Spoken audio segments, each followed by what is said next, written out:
Hello viewers, hope you all are fine. सबसे पहले मैं आपको खुशामदीद कहूँगा अपने चैनल हो प्रेगनेंसी एंड प्रिकॉशन पर, और आपसे रिक्वेस्ट करूँगा कि मेरे चैनल को सब्सक्राइब करें। इस चैनल पर आपको प्रेगनेंसी और इससे रिलेटेड जितने मसले मसाइल होते हैं, कॉम्प्लिकेशंस होते हैं, यानी हमल और हमल के दौरान जितने भी मसले मसाइल होते हैं, उन मसले मसाइल में कौन सी अद्वियात इस्तेमाल की जाती हैं, और इसके साथ साथ फर्स्ट वीक से लेकर 40 वीक तक, यानी कि बच्चे के डिलीवर होने तक जो मसले मसाइल होते हैं, या बच्चे में वीक बाय वीक जो भी चेंजिंग आती हैं, वो इसके बारे में वीडियोस आपसे शेयर करने वाला हूँ। तो मेरे चैनल को ज़रूर सब्सक्राइब कीजिए। Thank you. आज इस वीडियो में हम टोटली बात करेंगे 37th वीक ऑफ प्रेगनेंसी, यानी कि हमल का जो 37वां हफ्ता होता है उसमें कौन कौन से तब्दीलियां बच्चे में देखी जाती हैं और उसकी माँ में देखी जाती है, और कौन कौन से सिम्टम्स देखे जाते हैं, और इस हफ्ते में किन किन चीज़ों का ख्याल करना चाहिए, सारा कुछ मैं आज इस वीडियो में डिस्कस करने जा रहा हूँ। तो मेरी वीडियो आप एंड तक ज़रूर देखिएगा।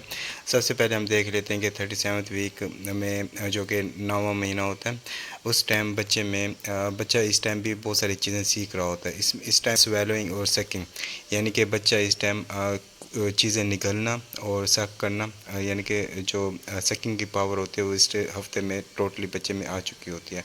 दूसरे नंबर पर जो चीज़ सबसे ज़्यादा गौर की जाती है वो ये होती है कि बच्चे के जो इर्द गिर्द पानी होता है, जिसे एमनियोटिक फ्लूइड कहते हैं, उसमें रिडक्शन आना शुरू हो जाती है। उसकी सबसे बड़ी वजह यह है कि क्योंकि बच्चा साइज़ में बड़ा हो रहा होता है, तो उसके बच्चे के साइज़ के बड़े होने की वजह से वो एमनियोटिक फ्लूइड जो है ऐसा ऐसा कम होना शुरू हो जाता है, क्योंकि वो डिलीवरी टाइम के करीब पहुंच चुके होते हैं। तो इस time reduction in immunity fluid भी कॉमन है।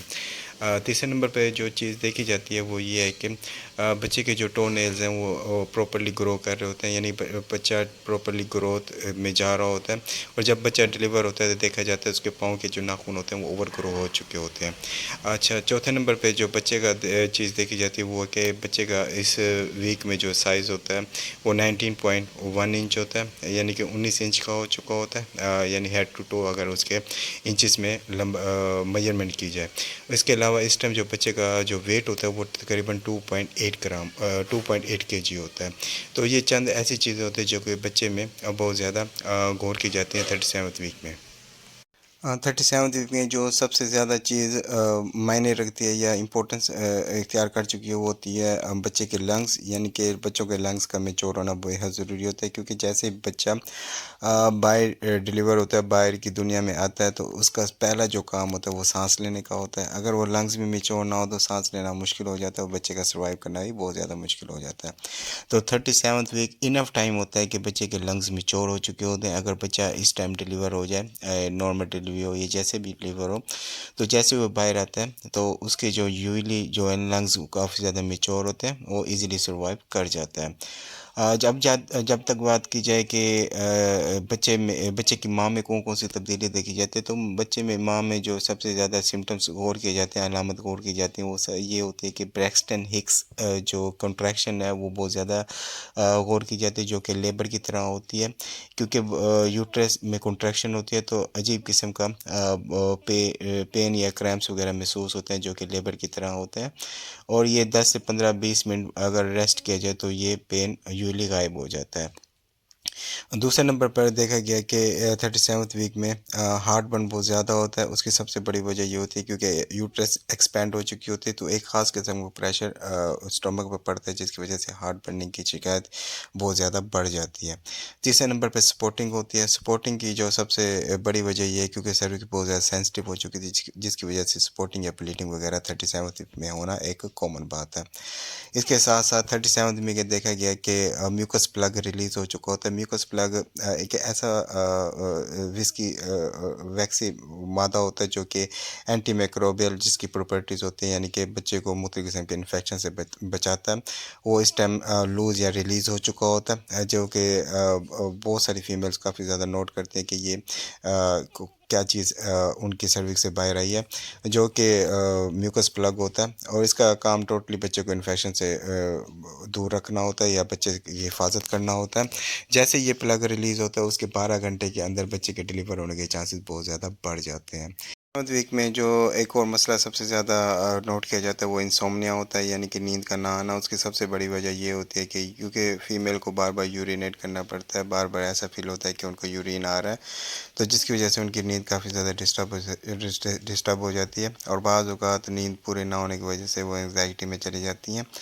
तो नींद का पूरा ना होना भी एक मसला होता है, और 37 वीक में ये मसला बहुत ज़्यादा देखा जाता है। 37 वीक बहुत ज़्यादा तकलीफ दे होता है, और इसका एक एक लम्हा एक एक घंटा हफ्तों के बराबर हो चुका होता है, और बार बार मुख्तलिफ़ चीज़ें का एक्सपीरियंस करना पड़ता है, ख़ास तौर पे उन औरतों को जो फर्स्ट प्रेगनेंसी होती है, जिनकी उनके लिए ये सारी चीज़ें नहीं होती हैं। लेकिन सेकंड और थर्ड प्रेगनेंसी जो जिन फीमेल्स की होती है, क्योंकि वो पहले ऐसी चीज़ें एक्सपीरियंस कर चुकी होती हैं, तो उनके लिए ये एक नई चीज़ नहीं होती, और उनके लिए काफ़ी ज़्यादा ईजी होता है। वो पहचान भी जाते हैं कि उनको लेबर पेन स्टार्ट हो चुका है या नहीं हो चुका। तो उनके लिए डिफरेंसेस फेस करना बहुत ज़्यादा आसान होता है, या पहचानना बहुत ज़्यादा आसान होता है कि कौन सा सिम्टम उनके कौन किस तरफ इशारा कर रहा है। तो ये चंद ऐसी इंपॉर्टेंट बातें होती हैं जो कि एक फ़ीमेल के लिए जानना बेहद ज़रूरी होता है। इसके अलावा 37 वीक में जहाँ तक बात की जाए कि फ़ूड कौन सी इस्तेमाल की जाए, तो इसमें कोशिश करें कि आप स्पाइसी फ़ूड और ऑयली फूड्स का इस्तेमाल ना करें, क्योंकि इस टाइम आपको हार्ट बर्न का मसला चल रहा होता है। तो अगर ऑयली और स्पाइसी फ़ूड का इस्तेमाल करेंगे तो आपकी ये तकलीफ़ें मज़ीद इजाफ़ा कर सकता है। तो इस दौरान कोशिश करें ज़्यादा से ज़्यादा वेजिटेबल्स का इस्तेमाल करें, कैफ़ीन वाली चीज़ों से दूर रहें, क्योंकि कैफ़ीन जितना ज़्यादा इंटेक करेंगे उतना आपके लिए मसला बढ़ जाएगा, ये इंसोम्निया में मज़ीद इजाफ़ा करेगा।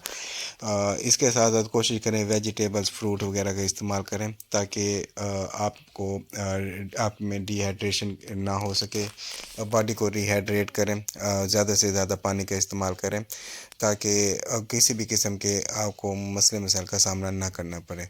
तो ये चंद ऐसी ज़रूरी बातें हैं जो कि 37 वीक में आपके लिए जानना बेहद ज़रूरी है, और इन बातों का ख्याल करें। और लेबर पेन का स्टार्ट या म्यूकस प्लग जैसे रिलीज़ होता है, तो उसके 12 घंटे में अगर आपको किसी भी किस्म की कॉन्ट्रैक्शन होती है यूट्रस में, या किसी भी किस्म के क्रैम्प्स वगैरह उठते हैं, तो उसको मामूली ना लें और फौरी तौर पर अपने डॉक्टर से रब्ता करें, ताकि जो भी मसला मसाइल उस टाइम चल रहा है तो उसको फौरी तौर पर उसको एड्रेस किया जाए। तो उम्मीद है आपको मेरी वीडियो पसंद आई होगी, और मेरे चैनल को सब्सक्राइब करना बिल्कुल नहीं भूलेंगे। Thank you.